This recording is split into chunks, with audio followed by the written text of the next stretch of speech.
नमस्कार, बहुत बहुत स्वागत करते हैं क्लिक टुडे के आज के इस वीडियो रिपोर्ट में। और इस वीडियो में हम बात करने वाले हैं मुख्यमंत्री कन्या उत्थान स्नातक पास 50,000 राशि को लेकर के जो पोर्टल पे नाम ऐड करने की प्रक्रिया जो अभी तक के चल रही थी।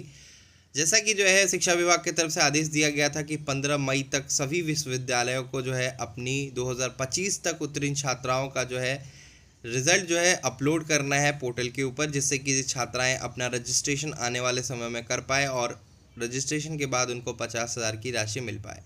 यहीं पर जो है आज 15 मई हो चला है और अगर मैं बात करूं पोर्टल की, तो पोर्टल का सर्वर पूरी तरीके से ठप हो चुका है, जिसके वजह से विश्वविद्यालय को छात्राओं के नाम जोड़ने में परेशानियों का सामना करना पड़ रहा है। कई छात्राओं का नाम तो जुड़ चुका है, लेकिन टीआर वेरिफिकेशन में पेंडिंग पड़ा हुआ है और फाइनल जो है क्लियर नहीं हो पाया क्योंकि सर्वर पूरा बंद हो चुका है। हालांकि जितने भी विश्वविद्यालय हैं उनके तरफ से ये रिक्वेस्ट शिक्षा विभाग को फिर से किया गया है कि डेट को और एक्सटेंड किया जाए, क्योंकि अभी अभी तो डेटा आया ही था यूनिवर्सिटी के पास एक्सेल शीट में भर करके। और जिन छात्राओं का नाम जो है ऐड हो चुका है पोर्टल के ऊपर, उनमें लगभग छात्राओं का जो है डेट ऑफ बर्थ जो है गलत ऐड किया गया है, जिसकी वजह से छात्राएं जब कभी भी अपना रजिस्ट्रेशन करने के लिए आगे प्रोसीड करेंगी तो उनका डेट ऑफ बर्थ मिसमैच का समस्या उनको उत्पन्न होएगा और ये परेशानियों के साथ जो है छात्राओं को का जो फॉर्म है वो नहीं भरा जा सकेगा। अब ये ऐसी दिक्कतें क्यों आ रही हैं, तो आपको मैं चीज़ें बता दूं कि जो एक्सेल सीट में जो डेटा भरने का काम है, जो पहले तो कॉलेज करती है, इसके बाद यूनिवर्सिटी उसको कॉपी और पेस्ट कर देती है पोर्टल के ऊपर। तो जब कॉलेज से जो रिपोर्ट आता है, जो भी डेटा आता है, उसी डेटा में जो छात्राओं का डेट ऑफ बर्थ आगे और पीछे रहता है, जिसकी वजह से ये गलतियाँ होती है और डेट ऑफ बर्थ मिसमैच का समस्या उत्पन्न होता है।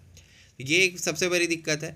वहीं जिन छात्राओं का डिटेल्स ऐड हो चुका है उनका कुछ इस प्रकार का डिटेल्स दिख रहा होगा: serial number, university name, college name, session, student name, father name, date of birth, mobile number, university registration number, marksheet number, date of result और मैसेज में लिख रहा होगा data provided by university. Means की data upload कर दिया गया है। अब आपका फॉर्म जो है रजिस्ट्रेशन के लिए रेडी है, बस आपको फाइनल फॉर्म भर के जो है सबमिट कर देना है, जिससे कि आगे वेरिफिकेशन में आपका डेटा जा सके।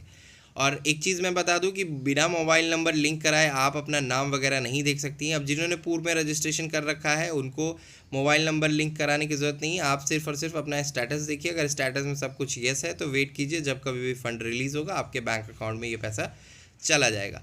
जो नई डेट जो है दी जा सकती है शिक्षा विभाग की तरफ से, वो 25 या 30 तारीख तक की दी जा सकती है। मोस्ट प्रोबेबली 30 तारीख तक जो है डेट को एक्सटेंड किया जा सकता है।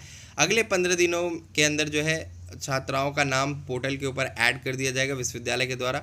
अगर ऐड नहीं होता है तो आप फिर हमसे संपर्क कर सकती हैं। जो सर्विसेज होंगे वो आपको चार्जेबल हो सकते हैं और उसके लिए आपसे कुछ नॉमिनल फ़ीस जो है हमारी टीम द्वारा लिए जा सकते हैं। तो आपको इस चीज़ का ध्यान रखना है। फ़िलहाल अभी तक तो यही रिपोर्ट है कि सर्वर पूरी तरीके से ठप है। जिनका नाम चढ़ा भी है उनका वेरिफिकेशन में जो डॉक्यूमेंटेशन है वो पड़े हुए हैं।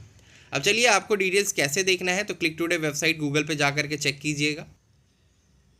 अब जैसे ही क्लिक टुडे वेबसाइट सर्च करिएगा, पहला वेबसाइट इस प्रकार से अपीयर होकर के आएगा। यूज़र इंटरफेस पे पहला वेबसाइट जो आएगा उसको आप ओपन कीजिएगा। इसके बाद जो आप नीचे स्क्रॉल कीजिएगा, लेटेस्ट में आपको Kanya Utthan Yojana Bihar 2026 name add check का ऑप्शन आएगा, इसके ऊपर क्लिक कीजिएगा। क्लिक करने के बाद आप आगे बढ़िएगा। आगे बढ़ने के बाद जो है आप सभी छात्राएं जो है यहाँ पर ध्यान दीजिएगा, name record check in list के सामने रेड कलर में लिंक है, इसके ऊपर क्लिक कीजिए। विश्वविद्यालय का चयन कीजिए, यूनिवर्सिटी आपका जो कोई भी हो, रजिस्ट्रेशन नंबर डालिए, सर्च कीजिए। अगर आपका यूनिवर्सिटी की तरफ से डेटा प्रोवाइड कर दिया गया है तो आपका डेटा के लिए जो है सबसे पहले तो फ़ोन नंबर पे ओटीपी जाएगा। ओटीपी एंटर करने के बाद आपका डेटा दिख पाएगा।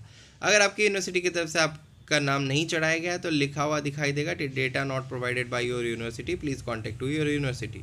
अगर आपका डेटा चढ़ चुका है लेकिन उस डेटा में मोबाइल नंबर एडेड नहीं है तो आपका ऐसा दिखाई देगा कि mobile number not provided by your university, please contact to your university popup होकर के आएगा। कुछ इसी प्रकार से ये सारी चीज़ें होंगी। सबसे महत्वपूर्ण बात है कि उन छात्राओं को मैं कह देना चाहता हूँ कि आपका अगर कॉलेज जो है पूरी तरीके से प्राइवेट है तो फिर आपको इस योजना का लाभ मिलने में परेशानी होने वाली है। मैं आपको पहले ही बोला था कि आप अपने कॉलेज कोर्स का लिस्ट चेक कीजिए। हमेशा मैं वीडियो में बता रहा हूँ कि लिस्ट ऑफ कॉलेज कोर्स 2024 जो लिखा हुआ है, चेक नाउ जो आगे यहाँ पे दिख रहा है, इसके ऊपर क्लिक कीजिए और यूनिवर्सिटी का चयन कीजिए, कॉलेज का चयन कीजिए आप। उसके बाद आप एकेडमिक सेशन एक सिलेक्ट कीजिए, लाइक मैं एकेडमिक सेशन 20 से 23 सिलेक्ट कर रहा हूँ और मैं फिर आपका आर्ट्स, कॉमर्स, साइंस जो भी रहा हो उसको सेलेक्ट कीजिए और सर्च कीजिए। अगर आपके कॉलेज को मान्यता होगा तो यहाँ पे डिटेल्स आ जाएगा। अगर 20 से 23 में आपका डिटेल्स ना दिखाए तो 22 19 से 22 में फिर चेक करके देखिए, अगर 19 से 22 में भी ना दिखाए तो समझ जाइए कि आपके कॉलेज को मान्यता नहीं है। ठीक है, यहाँ पे भी अगर हम बहुत सारे कॉलेज का डिटेल्स डालते हैं तो नहीं दिखता। कॉलेज का नाम होने से नहीं होगा, आपके कोर्स का नाम भी यहाँ पे लिस्टेड होना चाहिए। जैसे कि मैं एलएस कॉलेज अब एंटर कर रहा हूँ, 2019 से 22 सेशन कर रहा हूँ, इसका अगर नहीं दिखाई दिया तो फिर मैं सेशन चेंज करूँगा और यहाँ पे 20 से 23 करके देखूँगा। फिर 20 से 23 में यहाँ पे जो भी कोर्स एफिलिएशंस है वो यहाँ पे निकल करके आ जाएंगे। तो इसी प्रकार से आप अपना कोर्स का मान्यता देखिए कि है कि नहीं।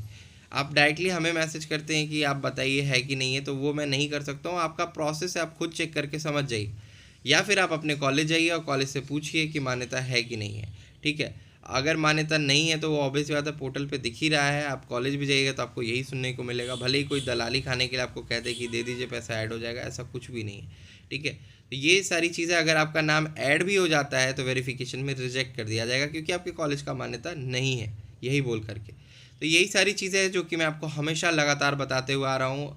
आपका बैंक अकाउंट डीबीटी से लिंक होना चाहिए, आपका आवासीय प्रमाण पत्र जो है 2021 के बाद बना हुआ होना चाहिए, आपके जितने भी डेटा यूनिवर्सिटी की तरफ से पोर्टल पे अपलोड किए गए हैं वो आपके फिजिकल डॉक्यूमेंट के साथ मैच होता हुआ होना चाहिए, नहीं तो फिर आपको आने वाले समय में परेशानियों का सामना करना पड़ेगा।